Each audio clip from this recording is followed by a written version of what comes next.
Edwin Powell Hubble, na época ele usava um telescópio lá na Califórnia, se não me engano, o telescópio Hooke, que era o de maior diâmetro do mundo naquela época. Então ele tinha o melhor equipamento do mundo. Era um telescópio de 2 metros e 2,20 2,40 de diâmetro. Então ele tinha o maior poder observacional na mão dele.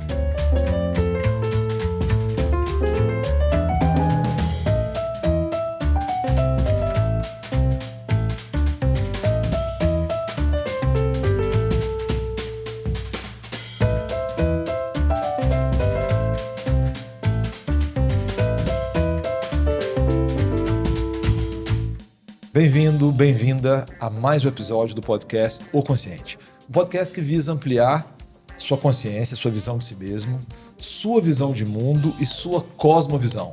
Há muito tempo que o podcast quer trazer alguém aqui para nos ajudar nesse sentido.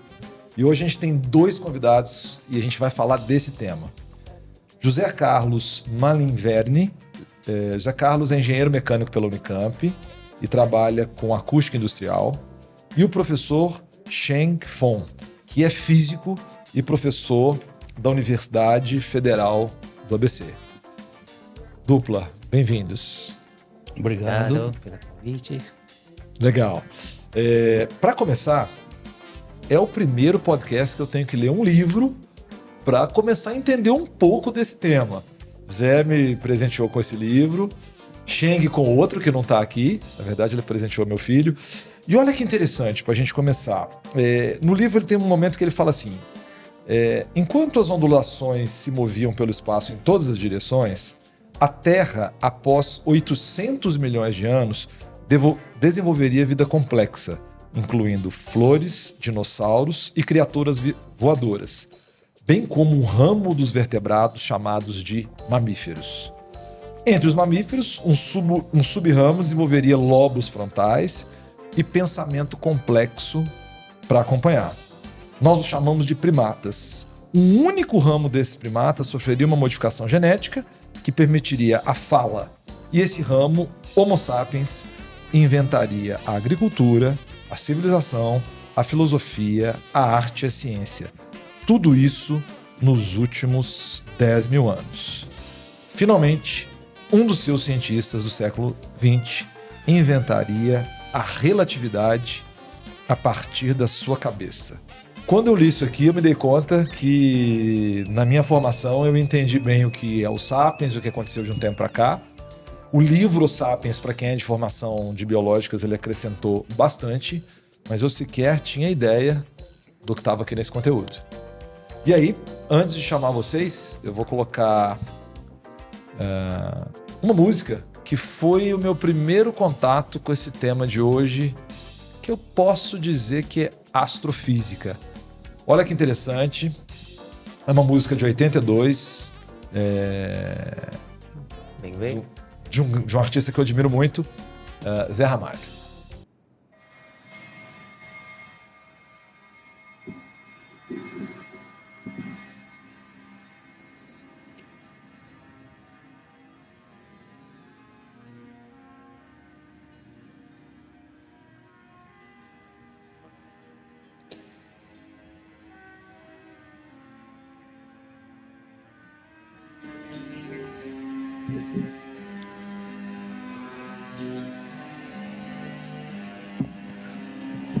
Nascimentos, universos,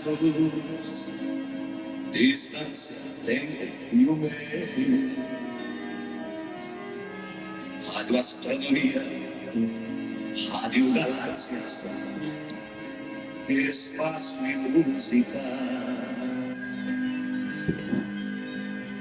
matemática, cosmologia e física, íons, prótons, inércias, relatividades gravitacionais, temperatura e luz, expandindo-se nos ares, os quasars, outros corpos com chuviscam, sons pulsares. supernovas, gigantes buracos negros, antimatéria, curvaturas do espaço e ninho de planetas onde nuvens a vida. Bom, então a música começa falando desse planeta Terra e eu me impressionei porque esse conhecimento já existia. Então, Zé, para começar aqui e colocar todo mundo na página que não conhecia essa temática, vou pedir para você nos ajudar lá atrás, com aquela velha história Copérnico, Galileu, Galilei. Bom, a música aí, ela já fala quase tudo, né? Ela é uma sequência aí, se a gente for na sequência da música, a gente explana tudo que a gente quer apresentar. Mas nós vamos falar aqui um pouquinho mais de astrofísica, né? E essa época do Galileu Galilei, do Copérnico, Tycho Brahe, eles eram mais astrônomos, né? Não tanto astrofísicos. A astrofísica, ela surgiu da ligação da astronomia com a física. E a física, nós tivemos um grande representante que foi o Newton, que o Cheng até salientou aqui.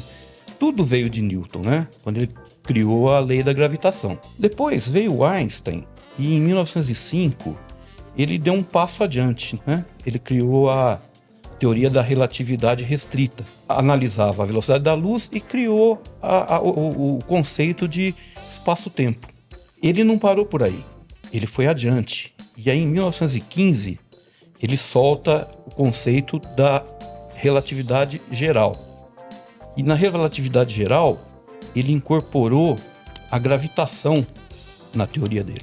E pela teoria do Einstein, ele percebeu que o universo ia estar ou expandindo ou contraindo. E na época, não era essa a convicção dele. A convicção que reinava na época é que o espaço era estático, o universo era estático. E para solucionar esse dilema, ele incluiu na teoria dele uma constante. E ficou famosa essa constante. Ela ficou chamada de constante cosmológica. E ela era uma constante que travava o espaço.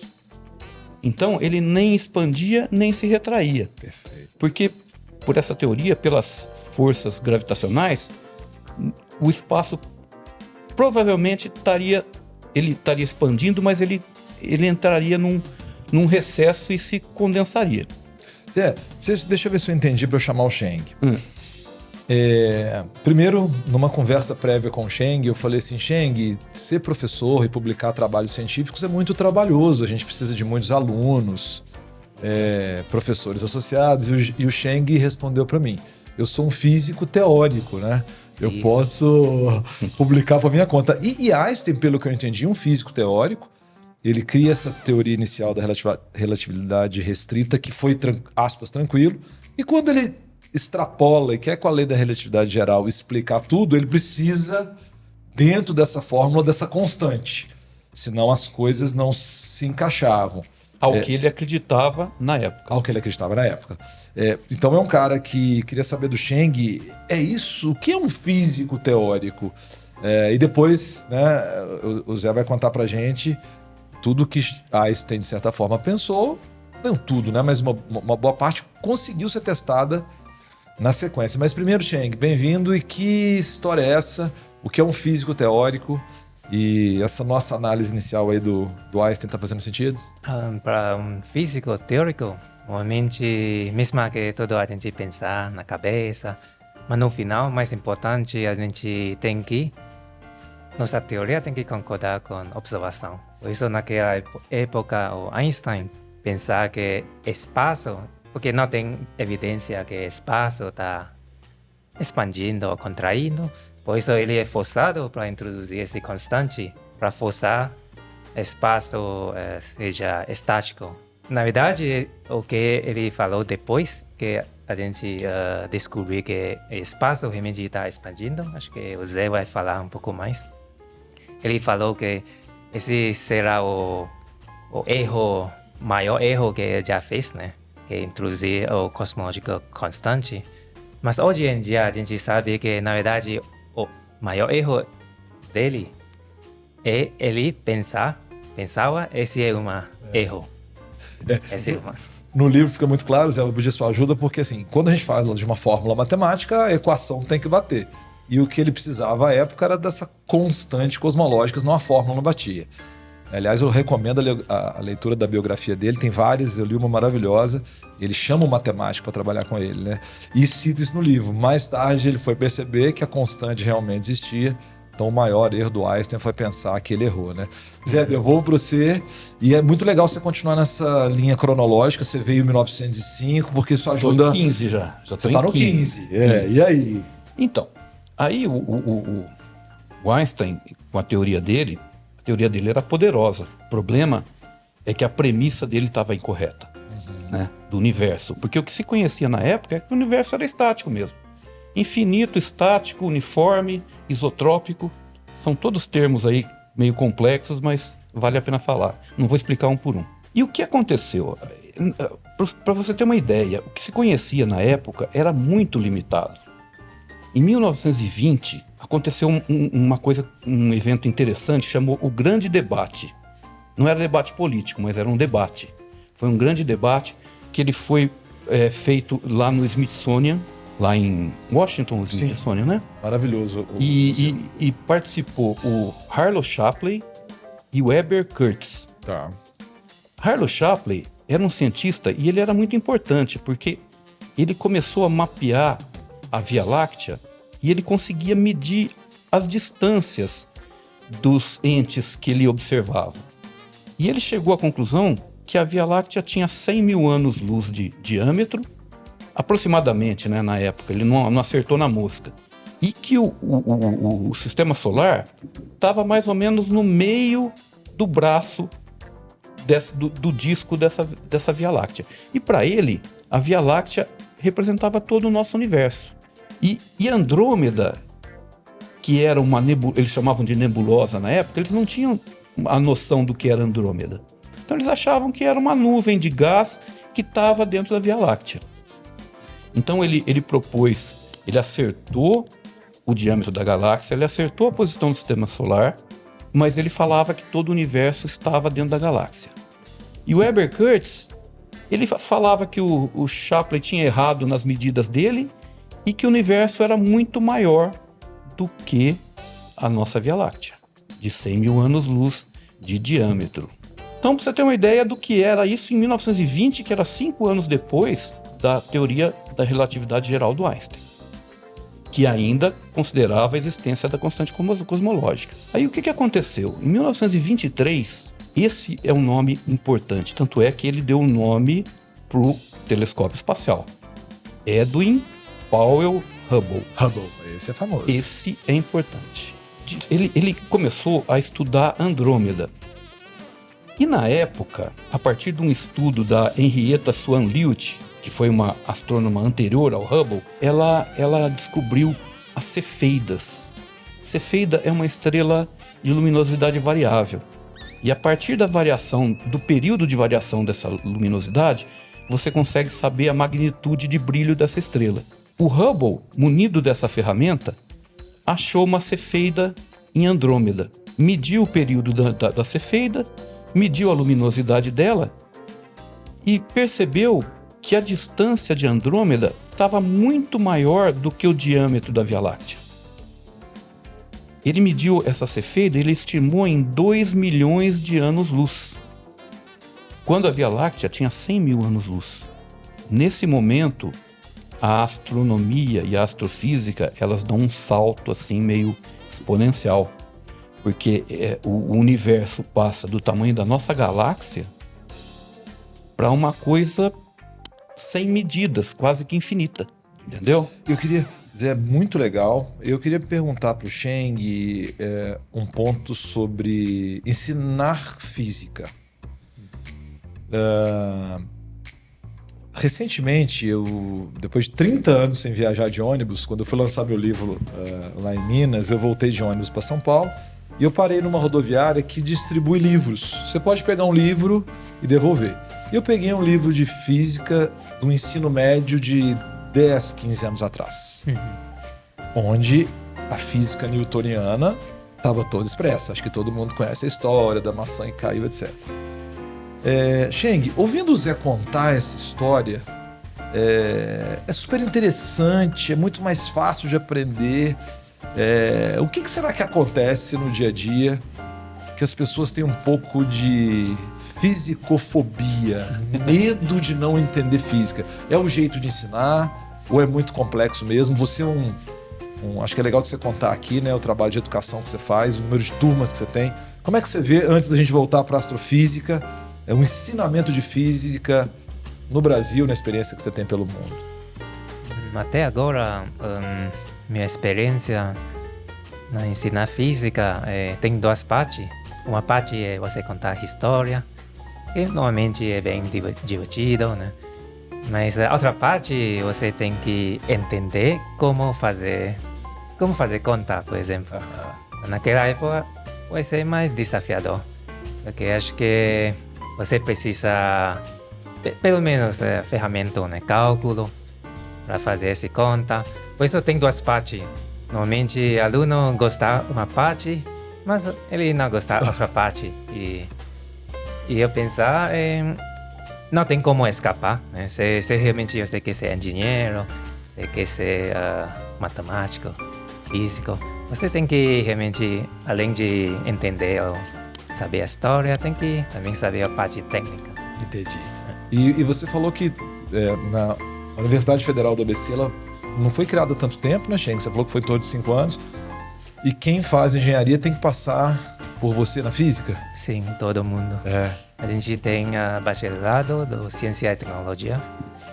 Acho que todo mundo, mesmo que você quer ser químico, biólogo, acho que você tem que passar pela física. Pois é. Bom, então super legal. Zé, vou voltar com você.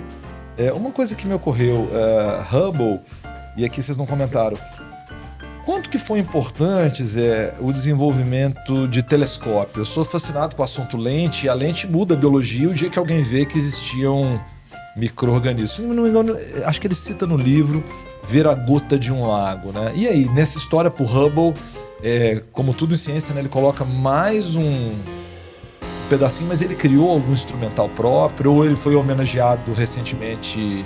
Então, vamos lá, um pouquinho um parênteses aqui da história do telescópio, vai. Tá. Ou luneta ou telescópio. A primeira luneta foi inventada em 1608. Essa invenção chegou no conhecimento do Galileu, chegou na mão do Galileu.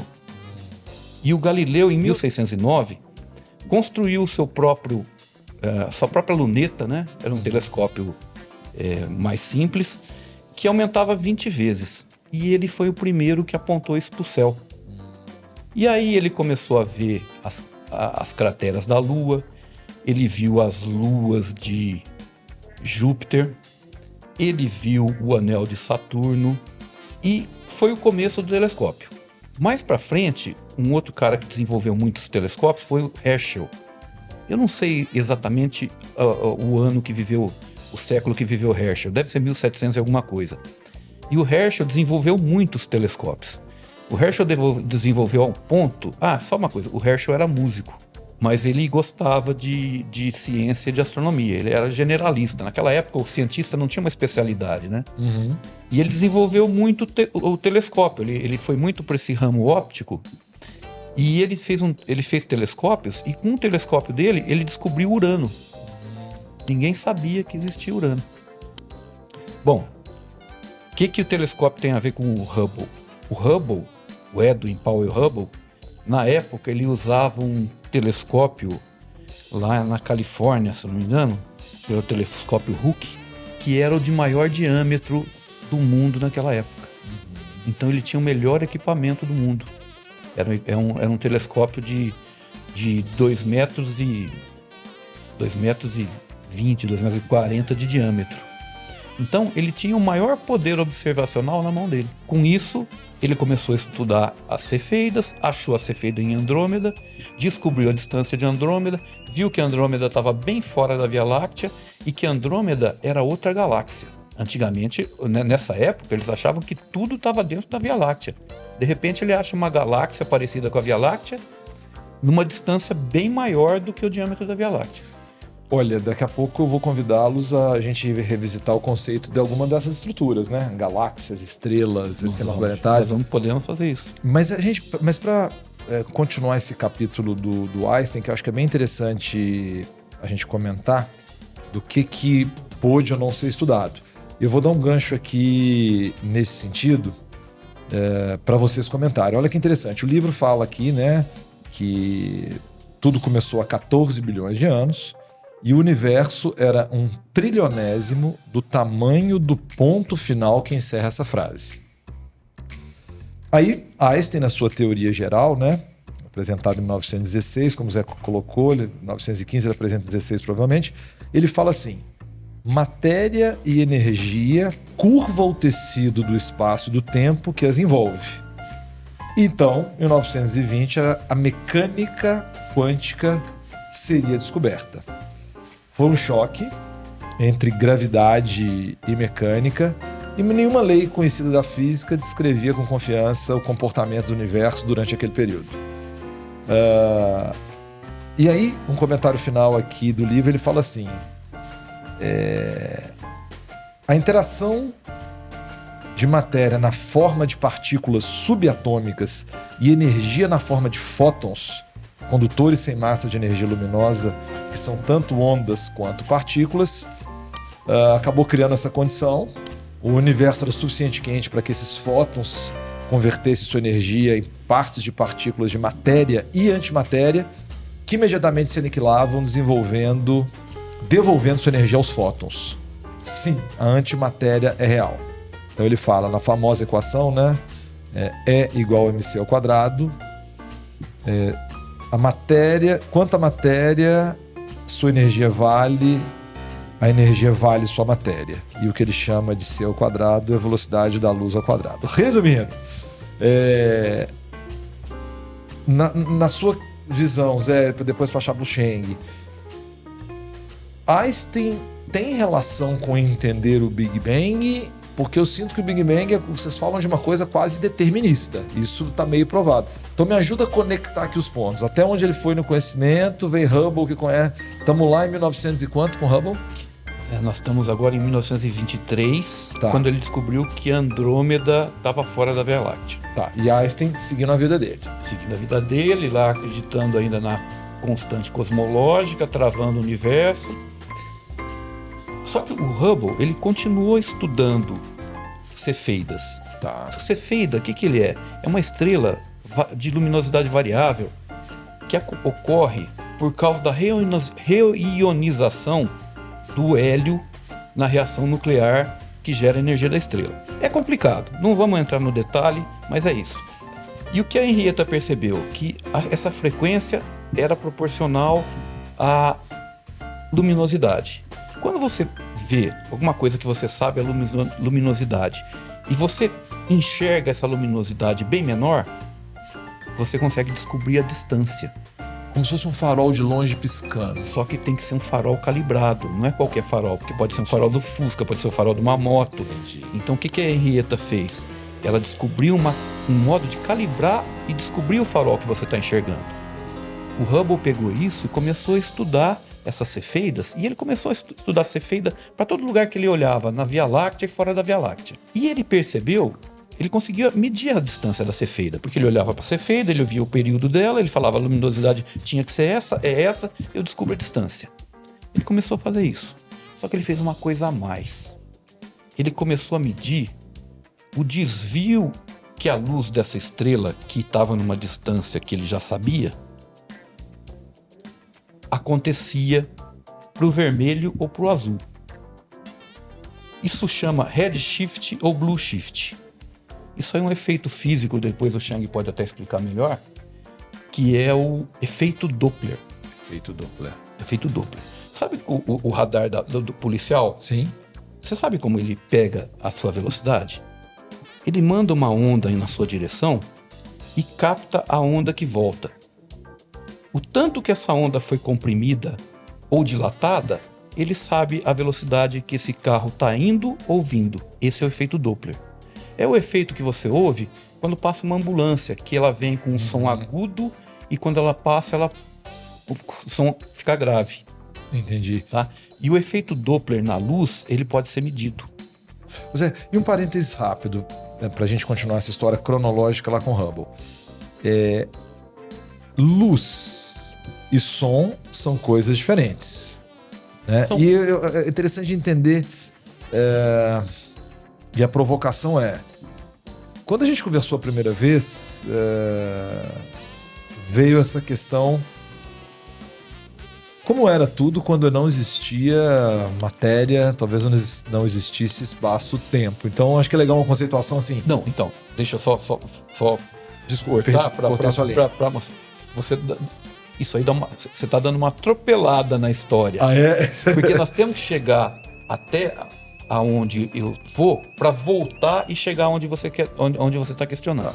Por isso que o livro que a gente está aqui com ele, né? Quem está ouvindo, quem não está nos vendo, ele chama-se Astrofísica para Apressados. Isso. Adorei. Tá. Desculpa, Zé, então volta Então na vamos linha de voltar raciocínio. no redshift e no blueshift, no efeito Doppler, Tá. certo? Quase sumiu esse termo da minha cabeça, mas E o que acontece? O Hubble, ele achou 24 cefeidas e ele mediu o desvio, o efeito Doppler que vinha de cada uma dessas cefeidas. E ele percebeu que todas tinham desvio para o vermelho. Praticamente todas tinham desvio para o vermelho, menos Andrômeda. Andrômeda tem uma particularidade. Como ela está muito próxima da Via Láctea, elas estão se atraindo gravitacionalmente. Então elas estão se aproximando. Andrômeda tem blue shift, não tem red shift. Tá. Que é quando você se aproxima. Mas ele percebeu que a maioria dessas cefeidas e pontos que ele conseguiu medir estavam com desvio para o vermelho. Que coisa. Então, acho que a gente é o centro do universo, porque todo mundo está se afastando da gente. Mas ele fez uma coisa a mais. Ele começou a plotar num gráfico a distância que essa estrela tinha e o redshift dela. E ele viu que isso formou uma reta. O Hubble, ele não percebeu o que ele tinha descoberto. Ele criou uma lei de Hubble, ele criou a lei de Hubble, que falava que para tal distância, tal estrela tinha tal redshift. E de repente, até por redshift, você começou a medir distância de estrelas, tá? Que não eram cefeidas. Por exemplo, você olhava para uma cefeida, você viu o redshift dela, você falava, olha, não é cefeida, não tem variação de luminosidade, mas eu sei a distância. Por quê? Porque o redshift dela é tal. E pela lei de Hubble, naquela reta, ele conseguia descobrir a distância dessa estrela. Ele criou a lei de Hubble, que ligava o redshift com distância. Alguém deu um passo adiante, eu acho que foi o Lamaitre ou o Gamow, e falou, olha, esse redshift está ligado com velocidade. Então, quanto mais distante, mais veloz a estrela está se distanciando. E também obedecendo à lei de Hubble.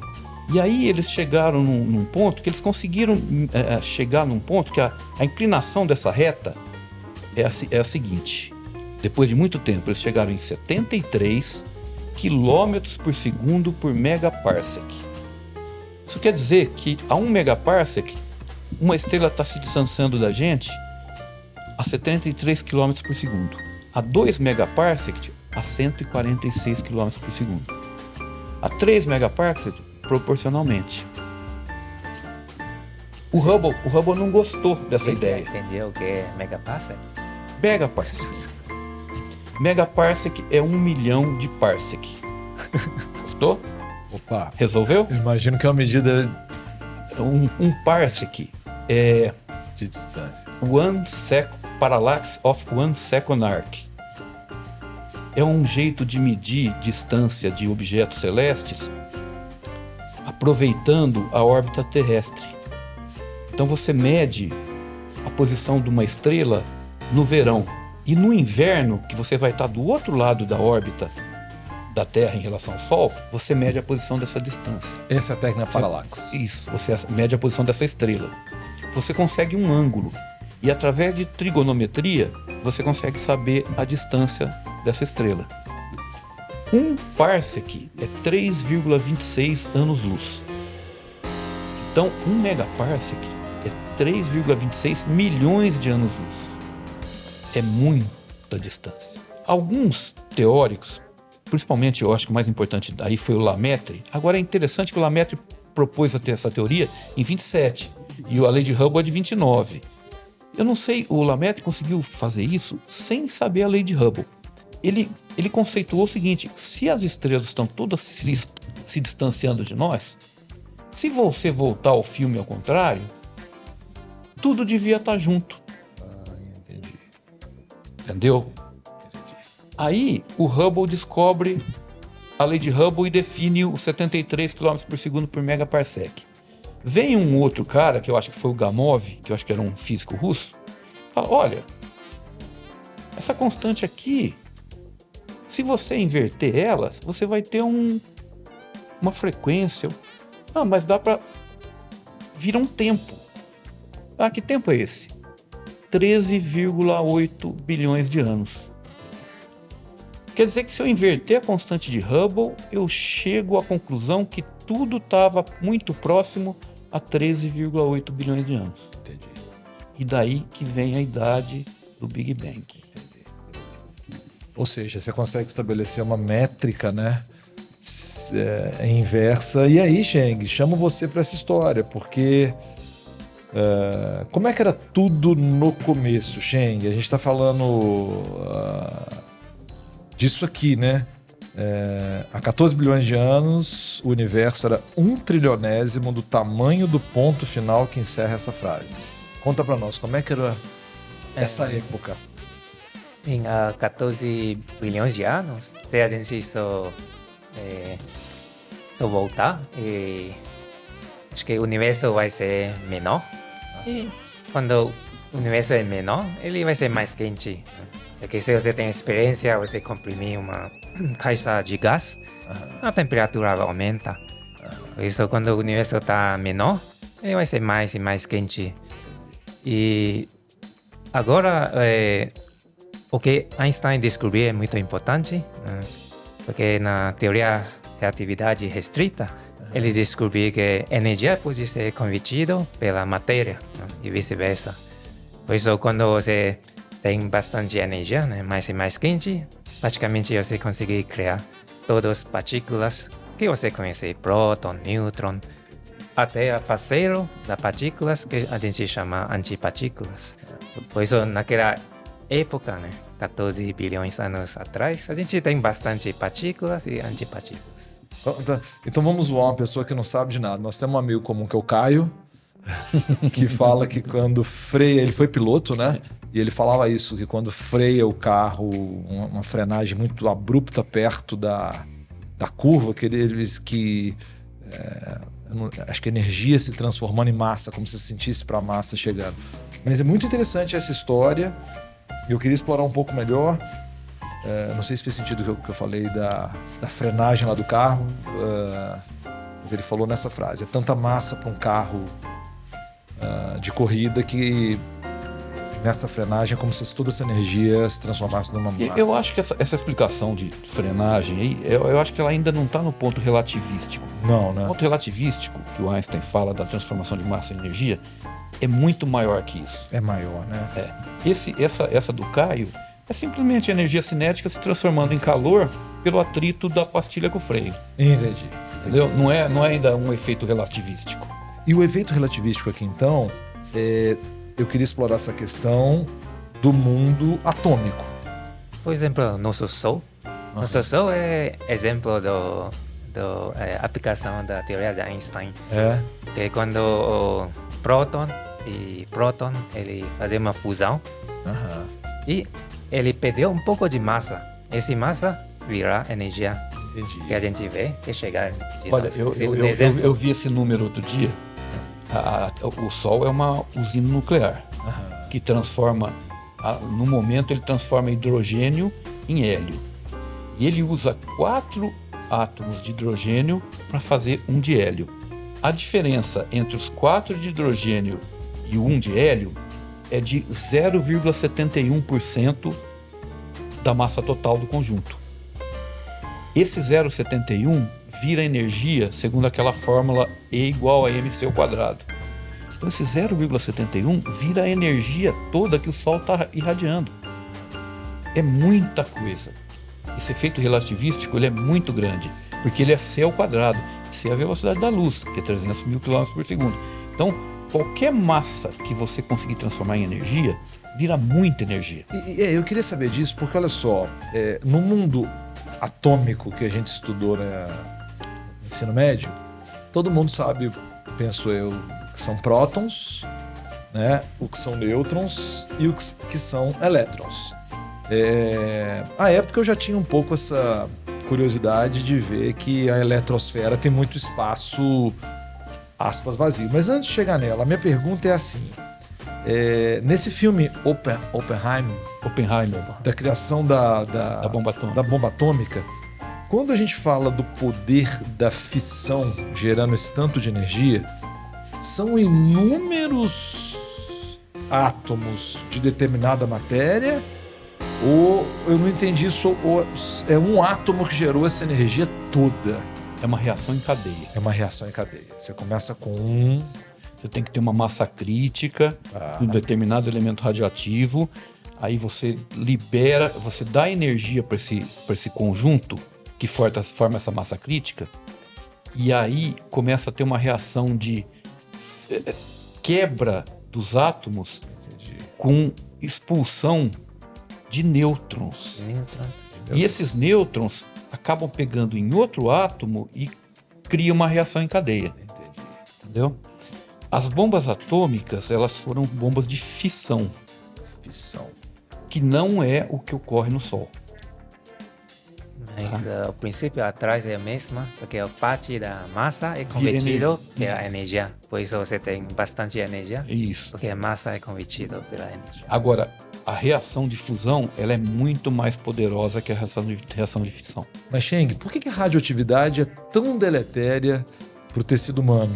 Esses conceitos físicos, eles parecem simples para quem é de uma área de exatas, mas eles conversam pouco, às vezes, com outras áreas, né? Na medicina, a gente estuda radioatividade, estuda o efeito disso, mas eu confesso que quando eu olho para esse livro, eu penso assim, eu não sei exatamente qual a diferença de radioatividade, do que é uma onda eletromagnética, enfim. Cheng, você ajuda aí. Radioatividade, ela é uma radiação. Uma radiação não precisa ser fótons, como luz. Pode ser átomo. Elétron pode ser radiação, se ele tiver uma energia alta suficiente. Ou pode ser um átomo de hélio. Mas, normalmente, porque esse é ruim para nós, na minha ponto de vista, pode ser também bom para nós, porque... A radioterapia, né? Por exemplo. E também, porque radiação, na verdade, acho que talvez você conhecer melhor, ele pode causar uma mutação no seu DNA. Né? Mas eu pensar, talvez até radioativa pode ser importante para a evolução, né? Porque você causar mutação e o que é melhor é sobreviver. Por isso eu acho que no início, talvez, né, na Terra, essa é uma coisa bem importante. Mas... A nossa conversa está começando a lembrar um filme do Super-Homem, né? Que a gente... É engraçado como é que a arte, né? Sim. A gente viu essa música no começo, o cinema representa um tanto de coisa. Mas antes então da gente voltar onde paramos, algum comentário seu sobre essa questão da estrutura subatômica? Porque eu acho que a gente tem uma noção de algumas partículas pode ajudar. Eu fiquei completamente surpreso. Para mim, o mundo começava na tabela periódica e existem, né, Cheng, materiais super leves. Então, é importante a gente contar isso aqui um pouquinho, porque parece que os fótons são protagonistas dessa história, né? Então, falando um pouquinho ainda voltando um pouquinho em radiação. Radiação é toda entidade que consegue transmitir energia. Existem 3 tipos de radiação básicas, né? Alfa, beta e gama. Alfa, como o Cheng falou, é o núcleo do hélio, mas sem os elétrons. Isso, ele acontece numa reação de decaimento radioativo, né? E, por exemplo, o urânio ele vira tório e solta uma partícula alfa, que é o núcleo do hélio. 2 prótons, 2 nêutrons, mas sem elétrons. E isso sai com muita energia. Tem outra radiação, que é a beta, que também é decaimento radiativo, mas que é um elétron expulso do núcleo atômico. Não é o elétron da eletrosfera, é o elétron do núcleo atômico. Um próton vira um nêutron ou vice-versa e expulsa um elétron ou um antielétron. E esses elétrons e antielétrons, eles saem com uma energia muito grande. E você tem a radiação gama, que ela já não é partícula, ela é onda eletromagnética de muito alta frequência e muita energia. Por que eles são deletérios para a vida? Porque elas quebram as nossas células num nível muito básico. Ela quebra o nosso DNA. Nucleotídeos, né? Exatamente, ela quebra as ligações nucleotídicas do nosso DNA, da nossa dupla hélice. E isso pode causar mutações ou perda de função que levam a doenças graves, tipo leucemia ou mutações graves. Elas têm um grau de agressividade, né? A partícula alfa, que é o núcleo de hélio, você barra com roupa, uma folha de papel. A beta já é mais profunda, só que ela tem menos potencial destrutivo. E a gama não, a gama te queima. Entendi. E aí, Zé, antes de voltar, aproveitando o glossário, o que é uma onda eletromagnética? Porque ele fala muito que a luz tem um conceito específico, né? Que se propaga mesmo no vácuo. Parece que o som precisa de uma base. Você tinha falado disso aí, que o som se é a mesma coisa ou não que a luz. Os dois são fenômenos ondulatórios. Tá. O problema é que o som, ele precisa de matéria para se propagar. A luz ou onda eletromagnética, ela não precisa. Ela se propaga no vácuo ou na matéria. Você tem luz se propagando na água. Você tem luz se propagando no vidro. Né? Você tem luz se propagando por matéria.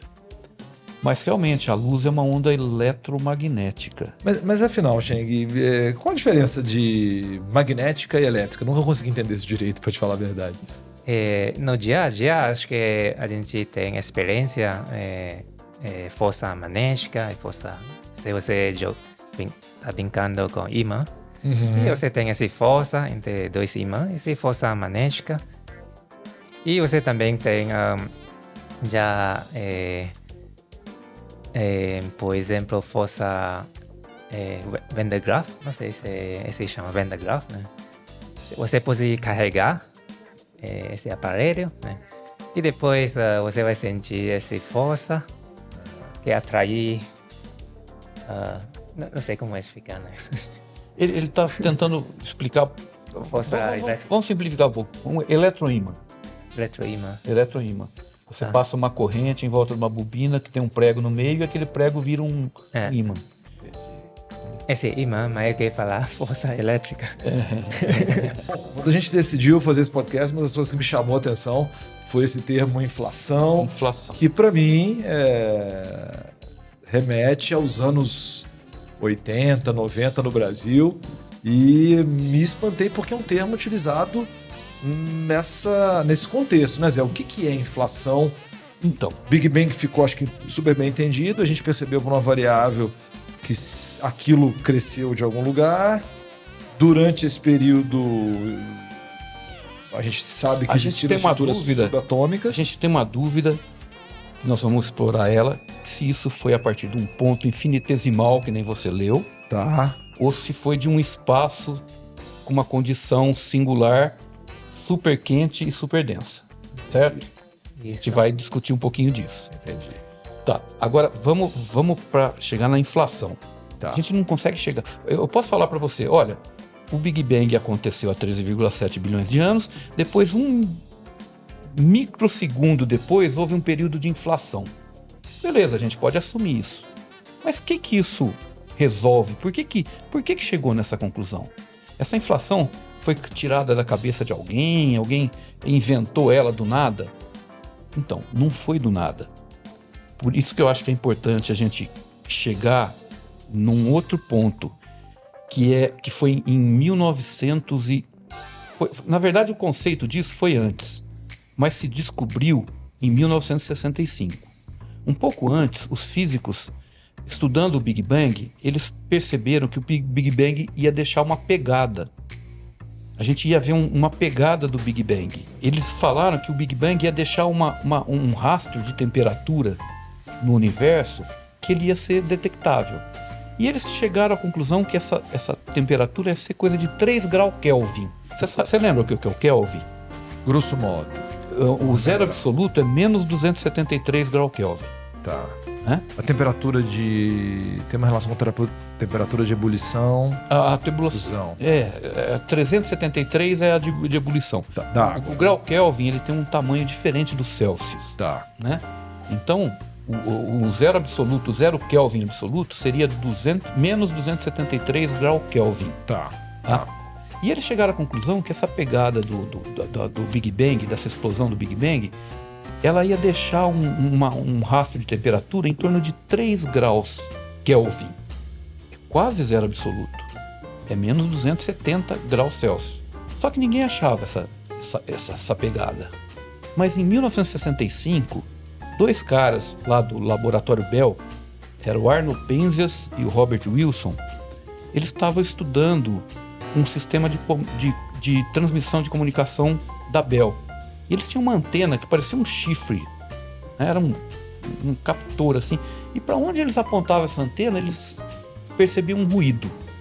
E eles queriam se livrar desse ruído, porque isso ia atrapalhar na comunicação, na frequência que eles estavam querendo trabalhar. Eles estavam querendo trabalhar na frequência de micro-ondas.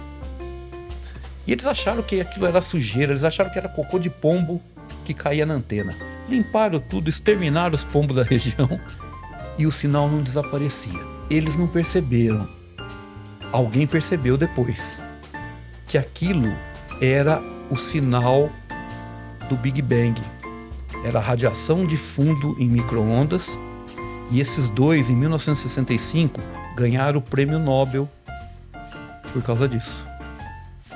Sem querer, eles não sabiam, não estavam procurando a radiação cósmica de fundo, mas eles acharam a radiação cósmica de fundo. E eles ganharam o prêmio Nobel por causa disso.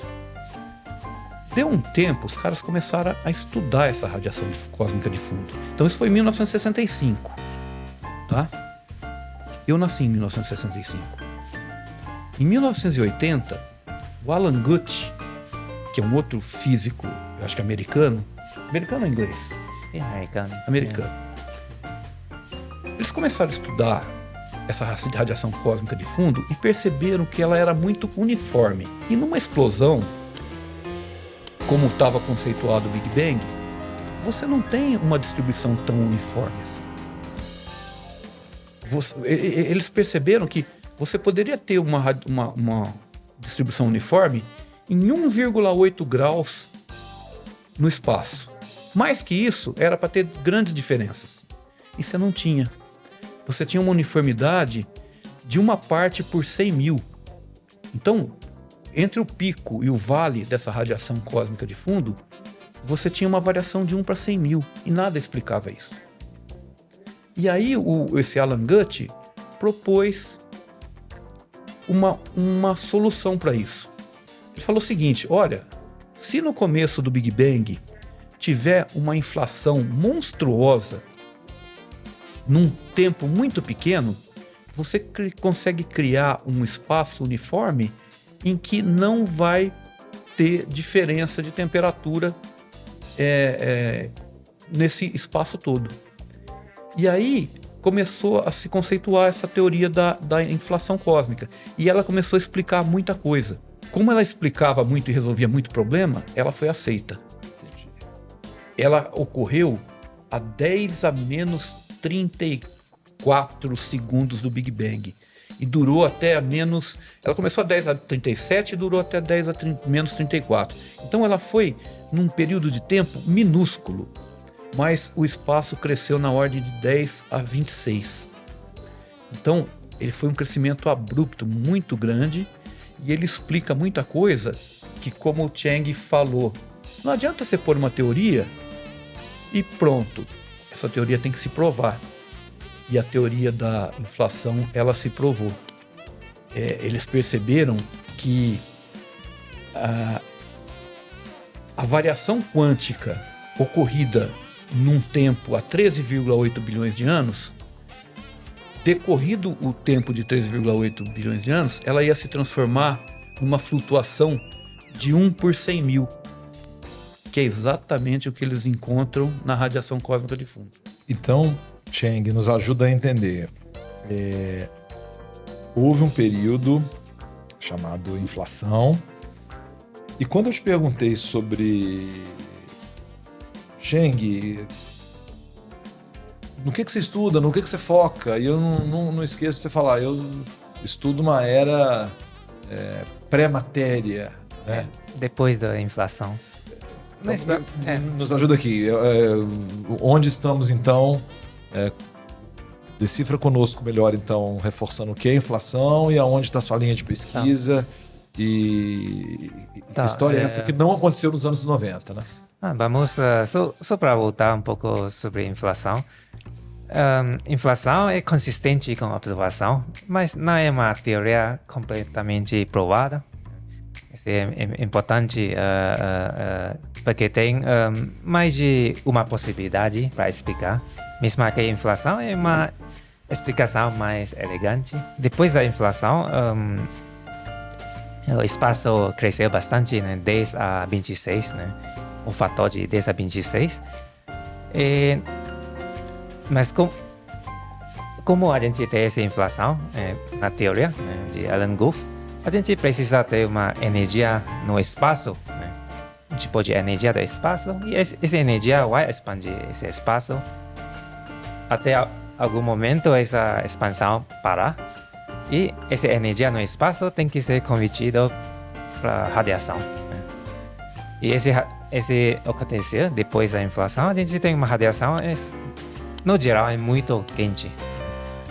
Naquela época, a gente não tem átomo, porque átomo não consegue... átomo vai quebrar para partículas mais fundamentais. Por exemplo, elétron você vai quebrar para próton, nêutron, e até nêutron e próton não conseguem se juntar nessa energia bem alta.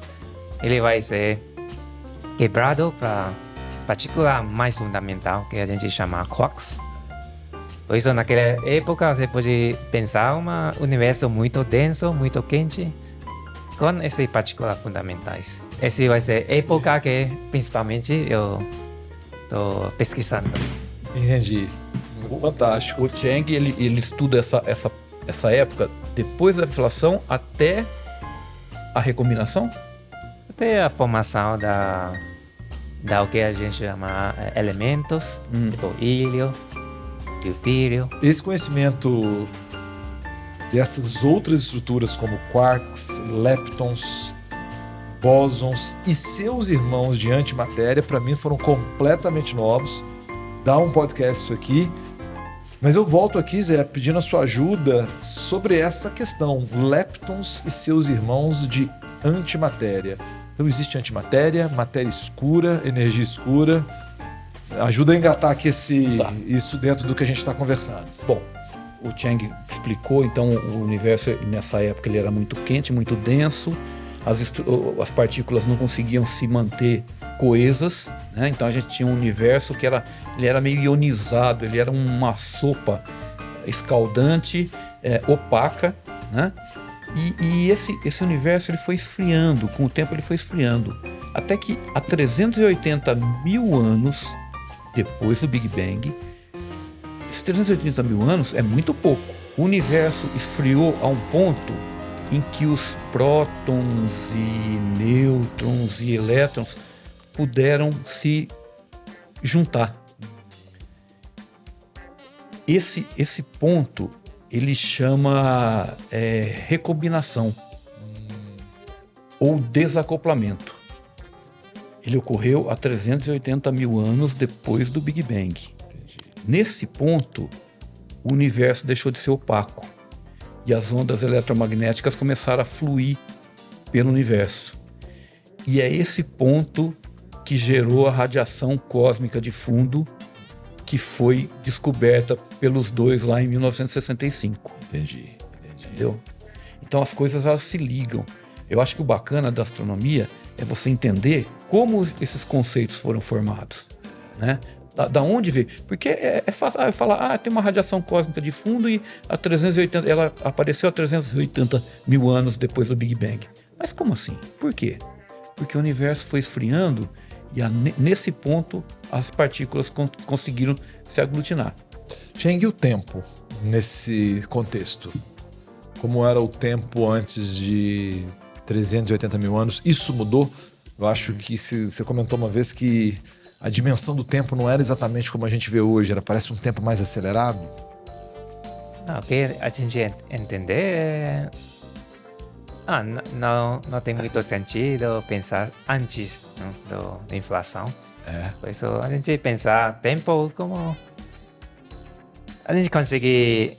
Porque tudo é relativo, né? Porque você vê a inflação aconteceu num período muito curto e depois a gente tem, por exemplo, a gente tem formação, conforme o universo expandir e esfriando, a gente começa a ter formação de o que a gente chama elementos leves.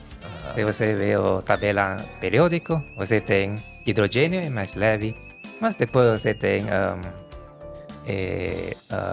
hélio, com 2 prótons e 2 nêutrons, e você tem lítio, etc. Né? Tudo isso se chama elementos leves. E a maioria do hélio que a gente vê hoje, na verdade, ele é formado depois da inflação e conforme o universo esfria. Mas naquela época, o universo tem idade de mais ou menos 1 segundo. Por isso, até 1 segundo, até 3 minutos, nesse período bem curtinho, você formar hélio. Praticamente todo o hélio que a gente vê hoje vem naquela época. Muito interessante. Zé, e um comentário que me chamou a atenção no livro o tempo todo, ele lida com a questão quadridimensional, né? Eu penso que espaço e tempo está na cabeça de todo mundo, é muito fácil de entender. Aliás, é a lógica newtoniana, né? Mas queria que você fechasse uma coisa que você começou lá atrás, que foi a questão do Einstein. O que veio e foi provado ou não, porque eu me lembro de uma passagem, de uma observação que, se não me engano, o Brasil colaborou. Sobral colaborou e veio mostrar o que Einstein... O que Einstein viu lá atrás? Então, bate, o que não bate, porque as pessoas usam isso muito de maneira leviana hoje em dia, né? É muito comum, nada contra os terapeutas holísticos, mas, vamos usar a energia quântica. Não. E, eu fui numa aula 19 que eu adorei, uma aula de matemático da IBM, e eles explicando a diferença do bit, né, do byte e do novo byte quântico, né? Tá. Deixa eu pegar a linha de raciocínio. Então, se você está questionando o tecido espaço-tempo quadridimensional que o Einstein propôs na teoria da relatividade restrita, né? Ambos, restrita. Na verdade, pega ambos. Então, o Einstein, ele falou que o espaço, ele não tem a dimensão espacial, as 3 espaciais, separadas do tempo. Ele ligou tudo. Quando ele ligou tudo, ele começou a perceber que coisas estranhas acontecem na velocidade da luz, ou próximo da velocidade da luz. Na velocidade da luz, você tem uma contração do espaço e uma dilatação do tempo. Poxa, é difícil entender isso, né? É difícil entender mesmo. Mas ele conseguiu mostrar isso matematicamente e provar isso empiricamente. Você tem experiências clássicas que mostram essa relação espaço-tempo. E com a teoria da relatividade geral, ele falou mais uma coisa. A massa distorce o tecido espaço-tempo. E aí, em 1919, foi bolada uma experiência para provar essa teoria do Einstein da distorção do espaço-tempo, que a massa distorce o espaço-tempo. Por que 1919? Ia ter um eclipse solar em 1919. E a ideia era a seguinte, era ir para os lugares onde o eclipse ia ocorrer, porque você sabe que o eclipse ele ocorre numa faixinha, né, que percorre o globo. A sombra da Lua atrás do Sol, ela forma um corredor na superfície da Terra. Se você estiver nesse corredor, você está no eclipse total. Se você estiver fora dele, você vai ver eclipse parcial, você vai estar na penumbra. E aí se propôs uma experiência. Ele mandou uma equipe para a cidade do Cabo e uma equipe para Sobral. Essas equipes iam aproveitar a Lua cobrindo o Sol e tirar foto desse eclipse e ver a posição de estrelas que estavam atrás do Sol. E se o Einstein tivesse certo, algumas estrelas que estariam atrás do Sol iam ser visíveis nessas fotos. Por quê? Porque o Sol, com a massa dele, ia distorcer o tecido espaço-tempo e ia curvar a luz da estrela que estava atrás dele, não seria visível, e na hora do eclipse seria visível. Então eles mandaram duas equipes, uma para a cidade do Cabo, na África, não sei qual país da África, e outra equipe para África do Sul, né? E tô falando de geografia. Mas tá bom de astrofísica. Aí eles mandaram uma equipe também para Sobral. A equipe do Cabo, o que aconteceu?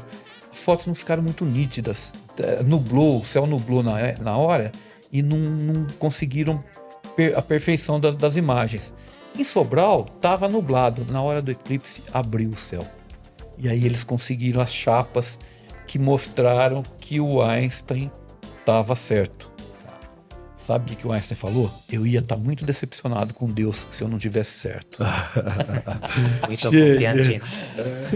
Ele tinha certeza do que ele tinha falado. E realmente foi provado que a gravidade distorce o tecido do espaço-tempo por essa é uma difração da luz de uma estrela que estaria atrás do Sol. Entendi. Cheng, algum comentário final sobre ficou algo em aberto do que Einstein propôs ou o que ele trouxe foi provado em sua totalidade? Sobre Einstein, até hoje nada. A gente não viu nenhuma evidência que ele não está contra ele. Até hoje ele acertou tudo. Ele acertou tudo. E aí eu tinha perguntado para o Zé e retomo com você, esse conceito antimatéria, matéria escura, ele vem aqui, onde é que isso se insere? Porque sobre a distorção espaço-tempo, eu penso assim, de novo, a história da arte. Eu não sei se vocês assistiram Homem-Aranha no Multiverso, que ele ganhou o Oscar, inclusive. É um dos filmes do Homem-Aranha de animação e que tem conceitos gráficos importantes. E essa questão multidimensional, etc., no universo nerd, dentro do mundo dos super-heróis, isso sempre foi tratado de uma maneira... Rick e Morty explora isso no extremo, né? Quem é Rick Morty? É um desenho muito nonsense, muito legal. Extremamente não recomendável. Mas isso é que é bacana, né? Eu acho que as pessoas me perguntam às vezes sobre criatividade e o crossinho que eu quero fazer é a mente criativa, num primeiro momento, ela considera que tudo é possível, né? E as pessoas, às vezes, elas são muito...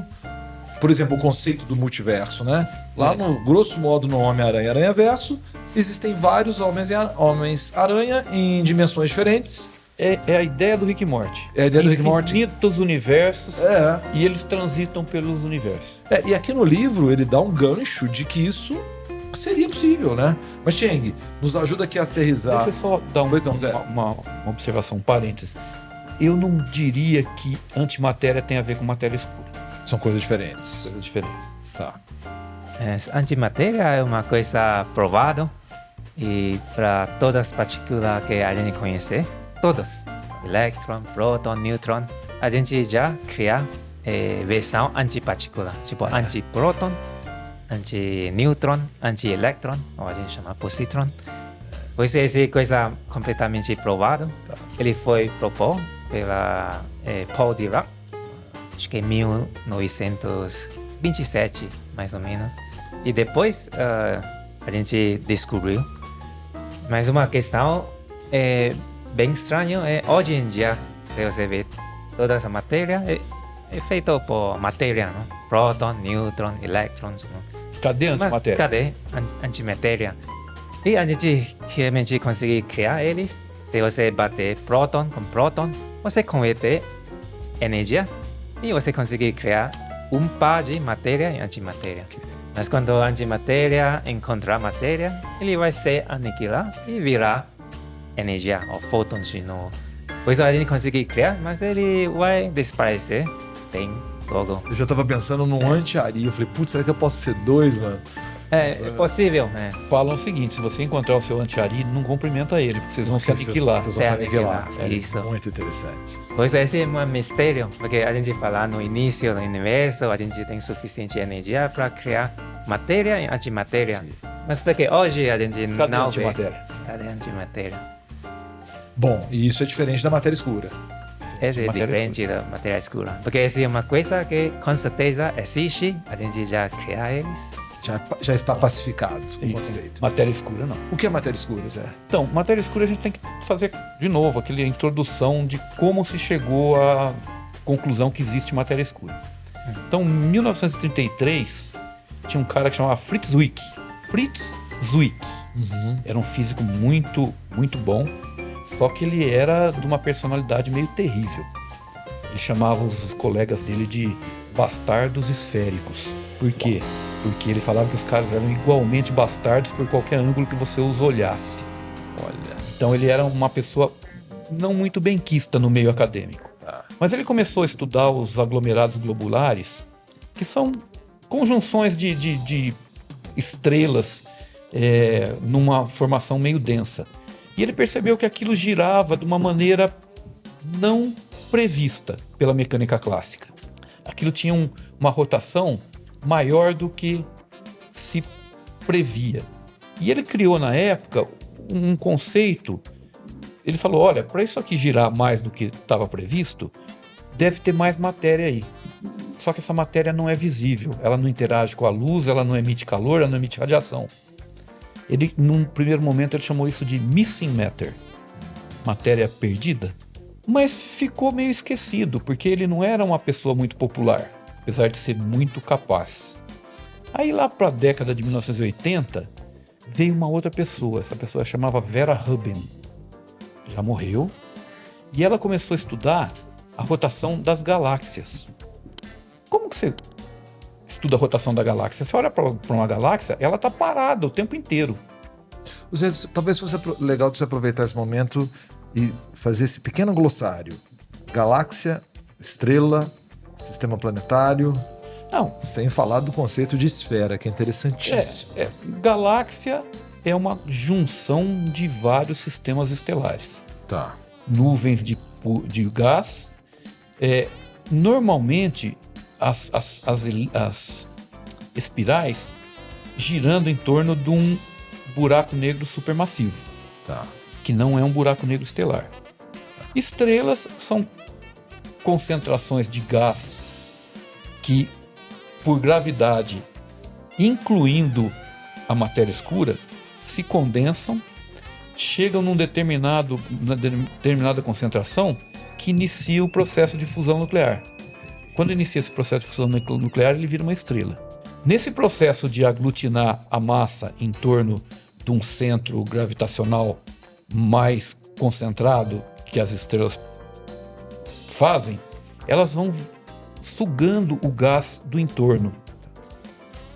Isso normalmente forma um disco. Então, em torno das estrelas, normalmente sobram as partículas mais densas, a matéria, e formam os planetas rochosos.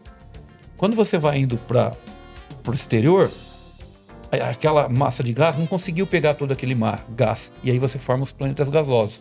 Então, se você vê Sol, Mercúrio, Vênus, Terra, Marte, tudo rochoso. Saturno, Urano, Netuno, gasoso. Que interessante. Plutão não é mais planeta, virou planetazão. Eu vi aqui. Bom, então esse é o conceito de Do glossário. estrela. Tá. Vamos voltar para a matéria escura. A Vera Rubin percebeu que na rotação das galáxias, e isso que eu ia falar, como que você vê que uma galáxia está girando? Você mede o redshift de um lado dela e compara com o outro lado. Aí você vê que um lado que está se afastando tem um redshift mais vermelho e o outro tem um redshift menos vermelho. E isso você infere uma rotação nessa galáxia. Então ela conseguia medir o gradiente de rotação conforme você ia indo para fora do centro da galáxia. E ela percebeu que as estrelas na borda da galáxia tinham uma rotação muito maior do que se esperava pela física, pela mecânica clássica. E ela falou, olha, para elas estarem girando mais rápido é porque deve ter uma massa que está forçando, que está atraindo essas estrelas e forçando essa rotação. E aí ela deu mais um passo na direção da existência da matéria. Aí ela não chamou mais de missing matter, ela chamou de matéria escura. Então, a cinemática estelar mostra que existe uma matéria escura. O que é essa matéria escura? Ninguém sabe. Na física, quando você tem esse tipo de situação, você põe esse termo escuro porque é desconhecido. Tá. Não se sabe o que é a matéria escura, mas sabe que o efeito dela é muito visível e não dá para descartar. Energia escura, Cheng. Qual a correlação aí? Energia escura é outra coisa. Por exemplo, a gente acredita que o espaço em si possui uma energia. Entendi. E, por exemplo, inflação é praticamente esse tipo de energia que causa uma expansão acelerada. Mas hoje em dia a gente também acredita que o espaço possui energia, mas bem menor do que a energia que causa a inflação. Por isso, hoje em dia a gente tem uma evidência que o espaço, na verdade, não é somente está expandindo, mas está expandindo um pouco mais e mais rápido em tempo. Mas essa evidência é pela um tipo de estrela, a gente chama o fim da estrela. Ele chama supernovae tipo 1A. É a mesma coisa, como a gente sabe o universo está expandindo, a gente usa essa estrela muito brilhante. A gente vê que quando ele está mais afastado, ele tem uma velocidade mais e mais. Por isso a gente tem essa evidência que para explicar essa velocidade a mais que a gente vê nas estrelas muito distantes, nas galáxias muito distantes, foi criado o termo energia escura, que provavelmente está acelerando o universo. E o universo vai ter um fim meio chato, porque ele vai ser frio, distante, porque ninguém sabe de onde vem essa energia. Zé, aproveitando essa questão das supernovas, né, supernovas A1, o que é isso exatamente? Isso tem alguma relação com a energia escura? Bom, vamos lá. Tem uma historinha de novo. Sempre tem uma historinha, certo? Certo. Então, 60% das estrelas que a gente vê, elas são binárias, elas são múltiplas. A gente não consegue ver porque elas estão muito longe. Existe um par específico que é formado por uma anã branca e uma gigante vermelha. A anã branca, ela é o resíduo de uma estrela do tamanho do Sol, da ordem de grandeza do Sol. Vai até 8 vezes a massa do Sol, ela forma a anã branca quando ela morre. A anã branca é uma pedra de carbono, é um diamante superaquecido. Ela tem uma gravidade e como ela está em dupla com uma gigante vermelha, ela começa a sugar matéria dessa gigante vermelha. E em 1930, eu sou fã desse cara. O cara chamava Subrahmanian Chandrasekhar. Ele era um físico teórico e na viagem dele da Índia para a Inglaterra, ele foi conceituando, foi escrevendo e ele chegou numa teoria de que estrelas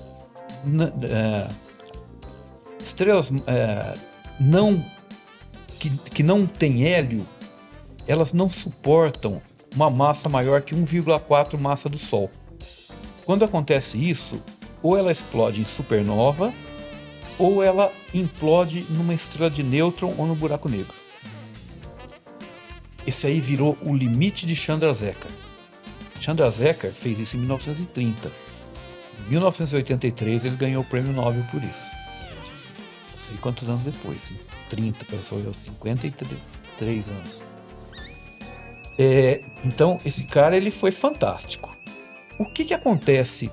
Qual a característica disso? O que isso implica? que nesses pares, anã branca, gigante vermelha, toda vez que a anã branca chega a 1,4 massa do Sol, ela explode. Ela é uma variável cataclísmica, ela explode o sistema, ela espalha tudo pelo universo. Só que como ela explode sempre com a mesma massa, ela tem uma curva de luz característica. Então toda vez que você vê aquela curva de luz, você sabe que foi uma supernova 1A. Como ela explode sempre com a mesma massa, ela tem sempre o mesmo brilho. E que nem na cefeida, se você sabe o brilho que ela tem e o que você enxerga, você consegue descobrir a distância. Então a supernova 1A, ela virou uma vela padrão. Mas peraí, como que você acha a supernova 1A no espaço? Você tem radiotelescópios espaciais ou telescópios da Terra que ficam olhando para o céu o tempo inteiro. E de vez em quando ele identifica um brilho numa região do céu. E aí ele monitora esse brilho. E esse brilho ele tem um período, às vezes, de uma semana. O período da supernova de 1A é coisa de uma semana. Ela tem um pico de brilho, depois ela decai e ela forma uma determinada curva. Que quando você acha uma outra curva com a mesma forma, você sabe que é uma supernova em 1A. E aí você define a distância sabendo a luminosidade que você mede aqui. Porque lá ela tem a mesma luminosidade. Então ela foi identificada como uma vela padrão. Então, toda vez que você acha uma supernova 1A, você mede a luminosidade dela, você sabe a distância que ela está. Você lembra do redshift? Sim, o shift redshift. Essa luz também tem um redshift, que mostra a velocidade com que ela está se afastando. Quando os caras começaram a plotar distância e redshift de supernovas muito distantes, eles viram que elas estavam numa velocidade maior do que a prevista pela lei de Hubble. Mas espera aí, a lei de Hubble define como o espaço se expande. Mas quando você pega uma muito distante, ela está maior, então existe uma aceleração que não estava visível. O que faz uma coisa acelerar? Uma energia. Que energia é essa? Ninguém sabe. Então essa aqui vai ser chamada de energia escura. Esse é o termo energia escura. Muito importante. Energia escura não tem nada a ver com matéria escura.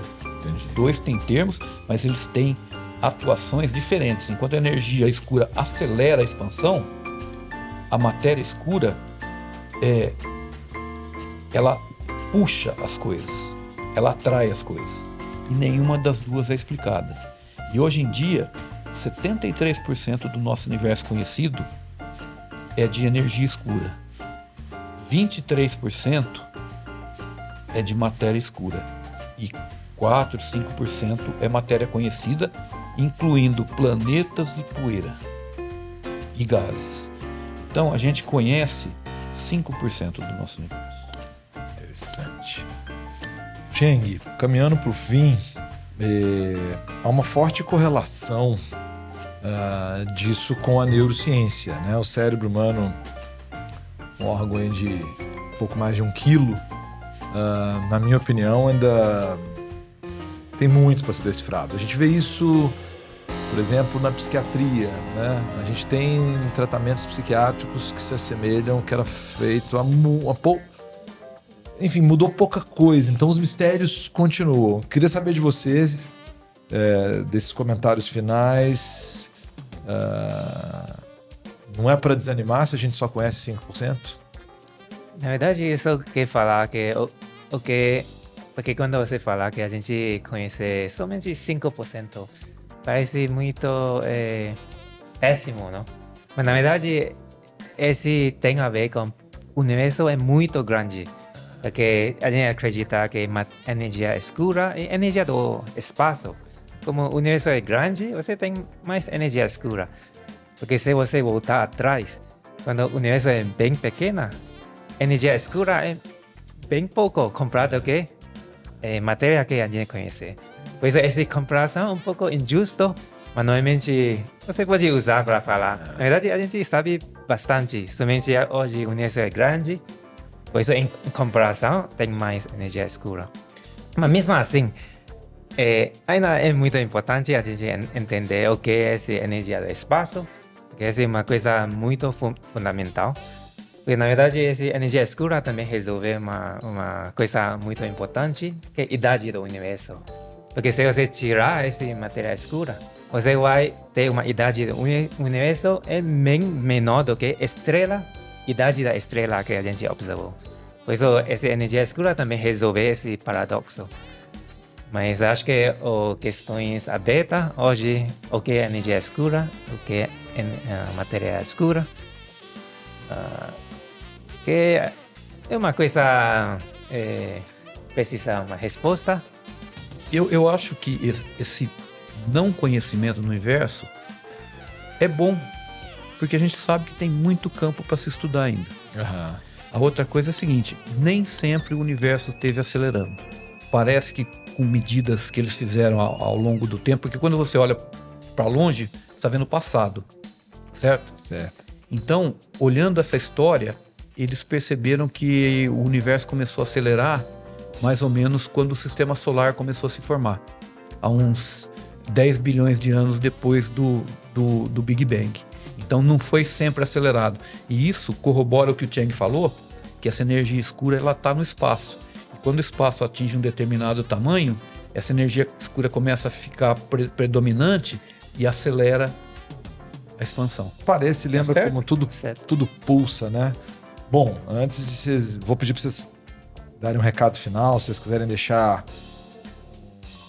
Enfim, é com vocês. Mas eu me impressionei com exatamente o que vocês estão falando agora, que ele chama aqui no livro de perspectiva cósmica. Porque as pessoas podem estar nos ouvindo e falando assim, cara, mas o que isso tem de implicação prática na minha vida? Olha que interessante. A perspectiva cósmica vem das fronteiras da ciência, mas isso não diz respeito apenas a um cientista, ela pertence a todos. A perspectiva cósmica é humilde. A perspectiva cósmica é espiritual, até mesmo redentora, mas não religiosa. A perspectiva cósmica permite que compreendamos no mesmo pensamento o grande e o pequeno. A perspectiva cósmica abre a nossa mente a ideias extraordinárias, mas não deixa tão aberta a ponto de nosso cérebro escapar, tornando-nos suscetíveis a acreditar em qualquer coisa que nos diga.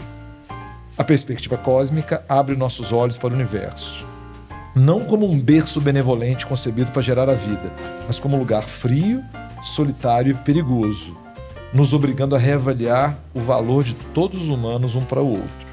A perspectiva cósmica mostra a Terra como algo minúsculo, mas um minúsculo precioso e no momento único lar que temos. A perspectiva cósmica encontra beleza nas imagens de planetas, luas, estrelas e nebulosas, mas também celebra as leis da física que os moldam. A perspectiva cósmica nos deixa ver além de nossas circunstâncias, permitindo que transcendamos a busca primitiva por comida, abrigo e um parceiro. Penúltima, a perspectiva cósmica nos lembra que no espaço, onde não há ar, uma bandeira não tremula, um indício que talvez agitar bandeiras e explorar o espaço não combinem.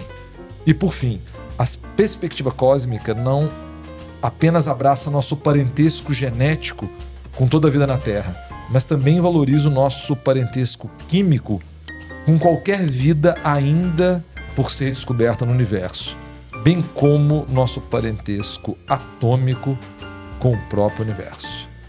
Muito legal. Cheng, seus comentários finais. Adorei essa aventura de estudar o assunto, gravar esse episódio. Para mim foi quase uma aula particular de astrofísica. Deixa para os seus comentários finais, se você quiser deixar algum recado também para a câmera, é com você. Acho que esse estudo é do entender o universo, uma coisa que acho que no final unificar todos, né? Porque a gente vê que nossa origem tudo é a mesma, né? Todos os átomos, né? Vêm da mesma origem, etc. Por isso acho que se todo mundo conseguir ver esse beleza, né? Acho que a gente vai ter uma perspectiva muito diferente, porque tem guerra, porque tem tanta briga. Esse meu comentário acho que tem um valor muito importante para nós. Muito, muito. E muito obrigado, Cheng, porque é a sua área de atuação, é a sua profissão. e você também abrir para um diálogo com outras áreas. As pessoas são tão hoje em dia, né? Isso é a minha especialidade, você não sabe. Você sempre foi muito generoso nas nossas conversas, daí que surgiu a ideia de gravar esse podcast. Zé, seu comentário final. Acho que você, de certa forma, já vem há alguns anos com esse conteúdo, né? Com esse curso na cabeça. Que bom te ter aqui. Deixa para você fazer seus comentários finais. Bom, isso que o Cheng falou é uma coisa que o Carl Sagan tinha falado, né? Que nós somos poeira de estrelas, né? Todos nós somos poeira de estrelas. Eu acho que uma coisa que a gente tem que tirar daqui é a importância do Hubble nessa história. Tá. Né?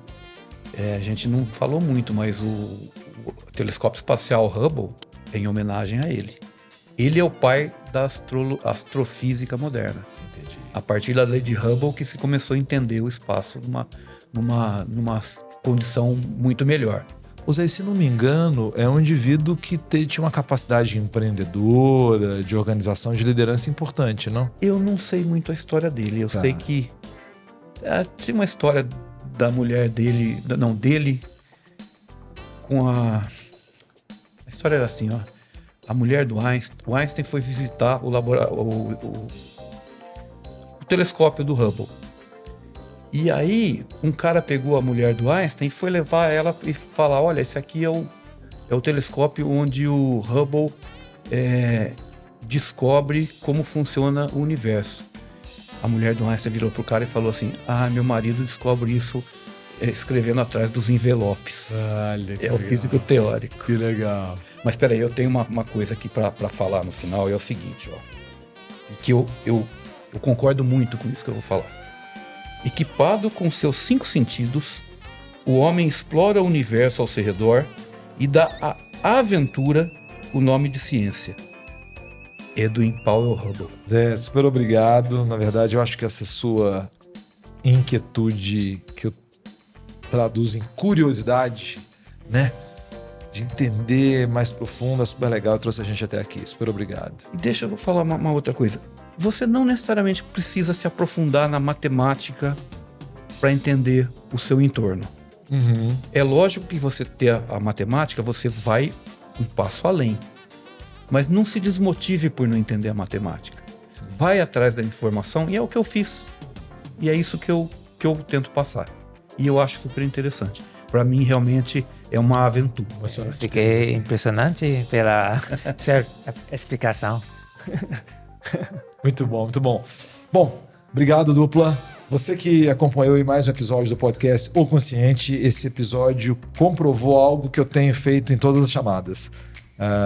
A intenção do Consciente de ampliar a sua visão sobre si mesmo, sobre o mundo e agora sobre Cosmovisão. Super obrigado. Se fez sentido para você, compartilhe. Muito obrigado, dupla. Foi realmente uma expansão de consciência. Valeu.